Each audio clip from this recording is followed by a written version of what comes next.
Last time G ಕನ್ನಡದ ರಾಕೇಶ್ ಅವರು ಹೌದು. ಅವರು ಅಂದ್ರೆ ಹೋದಾಗ ಅವನು ನೀವೆಲ್ಲರೂ ಜೊತೆಗೆ ಸೇರಿ ತುಂಬಾ ಆತ್ಮೀಯ ಅಕ್ಕ, ನಮ್ಗೆ ತುಂಬಾ ಆತ್ಮೀಯ. ಅವನೊಬ್ಬ ಜೀವದ ಬಂಧು ಅಂತ ಹೇಳಿದ್ರೆ ಬಹುಶಃ ತಪ್ಪಾಗ್ಲಾರದು. ಅಷ್ಟು ಆತ್ಮೀಯ ಗೆಳೆಯ ನಮ್ಗೆ. ಅಷ್ಟು ಹತ್ರ ಹೇಗಾದ್ರಿ? ಅವನು ಕಾಮಿಡಿ ಕಿಲಾಡಿ ಸ್ಟೇಜ್ಗೆ ಬಂದಿದ್ದು, ಚಾಂಪಿಯನ್ಶಿಪ್ಗೆ ಬಂದಿದ್ದು. ವೆರಿ ಫಸ್ಟ್ ನನ್ನ ಟೀಮ್ಗೆ ಸೆಲೆಕ್ಟ್ ಆಗಿದ್ದು ಅವನು. ನಾನಂತ ಈ ಪೆದ್ದನ ಮಗನ ಯಾಕೆ ತೊಗೊಂಬಂದು ಹಾಕಿದ್ರು, ಶತ ದಡ್ಡ ಆಡ್ದಂಗೆ ಆಡ್ತಾನೆ. ನಾನು ಹಿಂಗೆ ಸುಮ್ಮನೆ ಅವನೇ ಹಿಂಗೆ ಮುಟ್ಟಿದ್ರೆ ನಿಂಗೆ ಏನಾಗ್ತಿದೆ ಎಂತ ಇಲ್ಲ ಅನ್ನೋನು. ಅಷ್ಟು ದಡ್ಡನಾಗಿದ್ದ ಅವನು. ಅವನ ಒಳಗಡೆ ಟ್ಯಾಲೆಂಟ್ ಇತ್ತು, ಬಟ್ ಅವನಿಗೆ ಹೇಳೋ ರೀತಿ ಗೊತ್ತಿರಲಿಲ್ಲ ಅಷ್ಟೇ. ನಾನು ಆಮೇಲೆ ಹೇಳಿದೆ, ನಿನಗೆ ಕೋಪ ಬರಲ್ವಾ, ನಿಂಗೇನಾದ್ರು ತಿನ್ನಬೇಕು ಅಂತ ಆಸೆ ಆಗಲ್ವ? ಅದೇ ಕಣೋ ನವರಸ, ಅದನ್ನೇ ಓಪನಾಗಿ ಹೇಳೋ, ಓಪನಾಗಿ ಮಾತಾಡೋ ಅಂತ ಹೇಳಿ ಹೇಳಿ ಹೇಳಿ ಅವನು, ನಾನು ರಫ್ ಆ್ಯಂಡ್ ಟಫ್ ಆಗಿರೋದು ನೋಡ್ಬಿಟ್ಟು, ನಾನು ಅವನ ಜೊತೆ ತುಂಬ ಸ್ಟ್ರೈಟ್ ಫಾರ್ವರ್ಡಾಗಿ ಮಾತಾಡೋದು ನೋಡ್ಬಿಟ್ಟು, ಹುಡುಗಿಯಾಗಿ ಇವಳೇ ಮಾತಾಡ್ತಾಳೆ, ಹುಡುಗಾಗೆ ನಾನು ಯಾಕೆ ಸೈಲೆಂಟ್ ಆಗಿದ್ದೀನಿ ಅಂತ ಆಮೇಲೆ ಅವ್ನಿಗೆ ಗರ್ವಾಗಿ ಅವ್ನು ಮಾತಾಡೋಕ್ಕೆ ರಿಪ್ಲೈ ಮಾಡೋಕ್ಕೆ ಸ್ಟಾರ್ಟ್ ಮಾಡ್ದೆ. ಐ ವಾಸ್ ಲೈಕ್, ಇದನ್ನೇ ಕಣಪ್ಪ ನಾನು ಒಂದು ತಿಂಗಳಿಂದ ಬಡ್ಕೋತಾ ಇರೋದು, ಇದನ್ನೇ ಕಣೋ, ಹಿಂಗೆ ಇರೋ, ಹಿಂಗೆ ಚೆನ್ನಾಗಿ ಮಾಡ್ತಾಯಿದ್ದೆ ಕಣೋ, ಮಾಡೋ ಅಂತ. ಆ ಥರ ಅವ್ನು ಒಂದೊಂದೇ ಅವ್ನು ನಮ್ಮ ಹತ್ರ ಕೇಳೋನು, ನಾವು ಅವನ ಹತ್ರ ಕೇಳಿ ಇದು ಮಾಡ್ತಿದ್ವಿ. ಅವ್ನು ನಮ್ಮೂರಲ್ಲೆಲ್ಲ ಹಿಂಗಿರುತ್ತೆ ನಾಟಕಗಳು, ಹಾಗಿರುತ್ತೆ ಹೀಗಿರುತ್ತೆ, ಅವನ ಹತ್ರ ನಾವು ಕೇಳಿ ತಿಳ್ಕೊತಿದ್ವಿ. ನಮ್ಮದು ಅವನಿಗೂ ಹೇಳ್ತಿದ್ವಿ, ಹಿಂಗಿರುತ್ತೆ ಕಣೋ ರಿಯಾಲಿಟಿ ಶೋಲಿ ಹಿಂಗೆಲ್ಲ ಮಾಡಬೇಕು, ಹಂಗೆ ಮಾಡಬೇಕು, ಬಾಡಿ ಲ್ಯಾಂಗ್ವೇಜ್ ಆ ಥರದ್ದು ಏನೇನೋ ಒಂದಷ್ಟು ಎಕ್ಸ್ಚೇಂಜ್ಗಳು ನಡೀತಿದ್ವು ನಮ್ಮ ಮಧ್ಯೆ.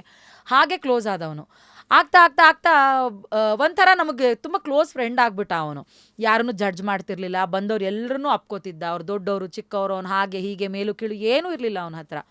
ತುಂಬ ಪ್ರೀತಿಯಿಂದ ಮಾತಾಡ್ಸೋನು. ಗಾಸಿಪ್ ಮಾಡ್ತಿರ್ಲಿಲ್ಲ, ಮೇಲಾಗಿ ಯಾರ ಬಗ್ಗೆನೂ ಗಾಸಿಪ್ ಮಾಡ್ತಿರ್ಲಿಲ್ಲ. ಯಾರಾದರೂ ಪ್ರಾಬ್ಲಮ್ ಅಂತ ಹೇಳಿದ್ರೆ ಅವನಿಗೆ ಆ ಕ್ಷಣಕ್ಕೆ ಸಹಾಯ ಮಾಡೋಕ್ಕಾಗದೇ ಇದ್ರೂ ಸಾಂತ್ವನ ಹೇಳ್ತಿದ್ದ ಅಂಥ ಗೆಳೆಯ ರಾಕೇಶು. ಸೊ ಒನ್ ಪಾಯಿಂಟ್ ಆಫ್ ಟೈಮಲ್ಲಿ ಆಲ್ ಆಫ್ ಎ ಸಡನ್ ಒಂದು 2-3 ದಿವಸಗಳ ಹಿಂದೆ ನಮ್ಮೆಲ್ಲರ ಜೊತೆ ಬದುಕಿದ್ದು, ಕುಣಿದಾಡಿದ್ದು, ನಕ್ಕೋಂತ ಹೋಗಿದ್ದೊಂದು ಜೀವ ಆಲ್ ಆಫ್ ಎ ಸಡನ್ ಒಂದು ರಾತ್ರಿ ಕಾಲ್ ಬಂದು ಅವನಿಲ್ಲ, ಹೀಸ್ ನೋ ಮೋರ್ ಅಂತ ಹೇಳಿದಾಗ ತುಂಬ ಬೇಜಾರಾಯಿತು, ತುಂಬ ಭಯ ಆಯಿತು. ಆಮೇಲೆ ನಾವು ಇನ್ನೊಂದು ಕಡೆ ಏನು ನೋಡೋಕ್ಕೆ ಸ್ಟಾರ್ಟ್ ಮಾಡಿದ್ವಿ ಅಂತಂದರೆ, ಓಕೆ ಇವನೇನೋ ಹೋಗ್ಬಿಟ್ಟ, ಅವ್ರ ತಾಯಿ ಮತ್ತು ತಂಗಿ ಇದು ಏನು ನೆಕ್ಸ್ಟ್, ವಾಟ್ ಇಸ್ ನೆಕ್ಸ್ಟ್ ಅಂತ. ಸರಿ ಓಕೆ ಏನು ಮಾಡೋಣ ಈಗ? ರಾಕಿ ತಂದೆ ತಾಯಿ ಅಂದರೆ ಇವಾಗ ಅವ್ರು ನಮಗೂ ಅಪ್ಪ ಅಮ್ಮ ಇದ್ದಂಗೆ. ಅವ್ರ ಮನೇಲಿ ಹೋಗಿದ್ದೀವಿ, ಊಟ ಮಾಡಿದ್ದೀವಿ, ಅವನ ಜೊತೆಗೆ ಬೆರ್ತಿದ್ದೀವಿ, ಅವ್ರ ಮನೆಯವ್ರನ್ನೆಲ್ಲ ನಮ್ಮ ಮನೆಯವರು ಅಂತೆಲ್ಲ ಟ್ರೀಟ್ ಮಾಡಿದ್ದೀವಿ. ಅವನ ಜವಾಬ್ದಾರಿ ನಾವು ತೊಗೊಳ್ಳೋಣ ಅಂತ. ಸೊ ಟು ಬಿ ಫ್ರ್ಯಾಂಕ್, ನಾವು ಒಂದಷ್ಟು ಫಂಡ್ ರೈಸ್ ಮಾಡಿದ್ವಿ. ಒಂದು ಸ್ಕ್ಯಾನರ್ ಥರ ಎಲ್ಲ ರೆಡಿ ಮಾಡಿಕೊಂಡು, ಒಂದು ಅಕೌಂಟ್ ರೆಡಿ ಮಾಡಿಕೊಂಡು, ಯಾರೆಲ್ಲ ಅವ್ನ ಫ್ಯಾಮಿಲಿಗೆ ಸಹಾಯ ಮಾಡೋದಕ್ಕೆ ರೆಡಿ ಇದ್ದೀರಾ, ಅಥವಾ ನಿಮ್ಮ ಕೈಯಿಂದ ನೀವು ಒಂದು ಸಿಗರೆಟಿಗೆ ಒಂದು 18 ರೂಪಾಯಿ 20 ರೂಪಾಯಿ ಕೊಡ್ಬೋದಾ, ಅದು ಕೂಡ ಅವ್ನಿಗೆ ಮ್ಯಾಟ್ರ್ ಆಗುತ್ತೆ. ಅದು ಕೂಡ ಅವ್ನ ಫ್ಯಾಮಿಲಿಗೆ ಮ್ಯಾಟ್ರ್ ಆಗುತ್ತೆ. ಒಂದು 10 ಜನ 20 ರೂಪಾಯಿ ಕೊಟ್ಟರೆ ಅಲ್ಲಿಗೆ ಒಂದು 100, 200, 400 ಎಷ್ಟೋ ರೂಪಾಯಿ ಆಗಲ್ವಾ? ಒಂದು ದಿನಕ್ಕೆ ಒಬ್ಬ ಮನುಷ್ಯ ಒಂದು ಹೊತ್ತಿನ ಊಟಕ್ಕೆ ಒಂದು 400 ರೂಪಾಯಿ ಲಕ್ಸುರಿ ಆಗ್ತಿದ್ರು, 400 ರೂಪಾಯಿ ಊಟ ಮಾಡ್ದೆ ಅನ್ನಂಗೆ ಆಗಲ್ವಾ? ಆ ಥರ ಲೆಕ್ಕದಲ್ಲಿ ನಾವು ಎಷ್ಟೋ ಬಂದಿದ್ದು ಬರಲಿ ಬಿಡು ಗುರು ಅಂಥೇಳಿ ಮಾಡಿದ್ವಿ. ಬಟ್ ದೇವ್ರ ದಯೆಯಿಂದ ರಾಕಿಯನ್ನು ತುಂಬ ಪ್ರೀತಿ ಮಾಡಿದವರು, ಅವನ ಅಭಿಮಾನಿಗಳು ತುಂಬ ಚೆನ್ನಾಗಿ ಅದಕ್ಕೆ ಸಪೋರ್ಟ್ ಮಾಡಿದ್ರು. ನಮಗೆ ಸಪೋರ್ಟ್ ಮಾಡಿದ್ರು, ತುಂಬ ಜನ ಫಂಡ್ ಹಾಕಿದ್ರು. ನಾವು ಅದನ್ನೆಲ್ಲ ಅವ್ರ ತಂಗಿ ಮದುವೆಗೆ, ಅವಳ ಎಜುಕೇಷನ್ಗೆ, ಸೊ ಇದಕ್ಕೆ ಯೂಸ್ ಮಾಡ್ಕೊಳ್ಳಿ ಅಂತ ಹೇಳಿ, ಕೆಲವ್ರಿಗೆ ಅಲ್ಲಿ ಹೋಗಿ ಬರೋದಕ್ಕೆ ಈಸಿ ಆಗುವಂಥವ್ರಿಗೆಲ್ಲ ಆ ಜವಾಬ್ದಾರಿನ ವಹಿಸಿ ಅವರೆಲ್ಲರೂ ನಮಗೂ ಲೆಕ್ಕ ಕೊಡೋರು. ಇಷ್ಟಾಗಿದೆ, ಇಷ್ಟು ಬಂದಿದೆ, ಇಷ್ಟು ಹೋಗಿದೆ, ಹಿಂಗೆ ಮಾಡಿದ್ದೀವಿ, ಹಿಂಗಿದಾಗಿದೆ ಅಂಥೇಳಿ. ಬಟ್ ಸ್ಟಿಲ್ ನಮಗೆ ಓಕೆ ಇದೇನೋ ಆಯಿತು. ಬಟ್ ಪ್ರತಿ ತಿಂಗಳು ಅವ್ರಿಗೆ ನನ್ನ ಮಗ ಇದ್ದಿದ್ರೆ ನಮಗೊಂದು ತಿಂಗಳು ತೊಗೊಳಮ್ಮ ಖರ್ಚಿಗೆ ಅಂತ ಇಷ್ಟು ಕೊಡ್ತಿದ್ನೋ ಏನೋ ಅಲ್ವೇನೋ ಅಂತ ನಾನು, ಅನೀಶಾ, ಪ್ರವೀಣ, ಸೂರಜ್, ನಮ್ಮ ಹಿತ್ತಿ ನಾವೆಲ್ಲ ಮಾತಾಡಿಕೊಂಡು ಹಂಗೆ ಆಗ್ತಿತ್ತಲ್ವೇನೋ. ತಿಂಗಳ ತೊಗೊಳಮ್ಮ ನಿನ್ನ ಖರ್ಚಿಗೆ ಇಷ್ಟು ತೊಗೊಳಮ್ಮ, ಮನೆಗೆ ಇಷ್ಟು ತೊಗೊಳಮ್ಮ, ಏನಾದ್ರು ರೇಷನ್ ಬೇಕೇನಮ್ಮ ಅಂತ ಇಷ್ಟು ಹಾಕ್ತಿದ್ದ ಅಲ್ವಾ.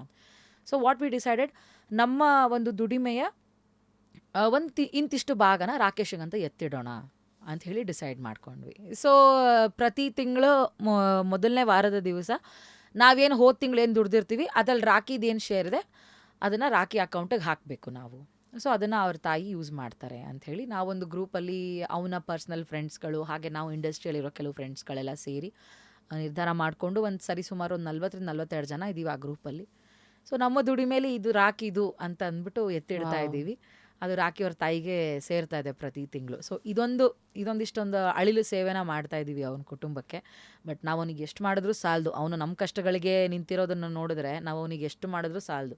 ಅಂದರೆ ಅವನು ತುಂಬ ಎಮೋಷ್ನಲ್ ಆಗಿ ನನ್ನನ್ನು ಸ್ಟ್ರಾಂಗ್ ಮಾಡಿದ್ದೆ ಅವನು. ಹೇಗೆ? ನನಗೆ ಯಾವಾಗ್ಲೂ ಹೆಂಗೆ ಅಂದರೆ, ಸ್ವಲ್ಪ ಏನಾದ್ರು ಒಂಚೂರು ಸ್ಟೇಟಸ್ ಹಾಕಿದ್ರೆ ಟಕ್ ಅಂತ ಫೋನ್ ಮಾಡ್ಬಿಡೋನು. ಅಂದರೆ ಸ್ಟೋರೀಸ್ಗಳು ಹಾಕ್ತಿದ್ದೆ, ತುಂಬ ಅಪ್ಸೆಟ್ ಆದಾಗ ಹಾಕ್ತಿದ್ದೆ, ಏನಾಗಿದೆ ನಿಂಗೆ, ಯಾಕೆ ಆ ಥರ ಸ್ಟೋರಿ ಹಾಕಿದ್ಯಾ, ಇಲ್ಲ ಯಾಕೋ ಅನ್ನಿಸ್ತು, ಹಾಕ್ಬೇಡ, ನೀನು ಸ್ಟ್ರಾಂಗ್ ಇದೆಯಾ ಅಂತ ಎಲ್ಲರೂ ಅಂದ್ಕೊಂಡಿದ್ದಾರೆ, ನೀನು ಹಾಗೆ ಇರಬೇಕು. ನಿನ್ನ ಒಳಗಡೆ ಕಿರ್ಚಾಡಿ ಅರ್ಚಾಡೋಷ್ಟು ಕೋಪ ಇದ್ರೂ ಬೇಸರ ಇದ್ರೂ ಒಬ್ಬಳೇ ಕುತ್ಕೊಂಡು 10 ಸಮಾಧಾನ ಮಾಡ್ಕೊಂಬಿಡು, ಸೋಷಿಯಲ್ ಮೀಡಿಯಾಗೆ ಹಾಕ್ಬೇಡ. ಯಾವನೂ ನಿನ್ನನ್ನು ನೋಡಿ ಮರಗಲ್ಲ, ಖುಷಿ ಪಡ್ತಾನಿನ್ನ.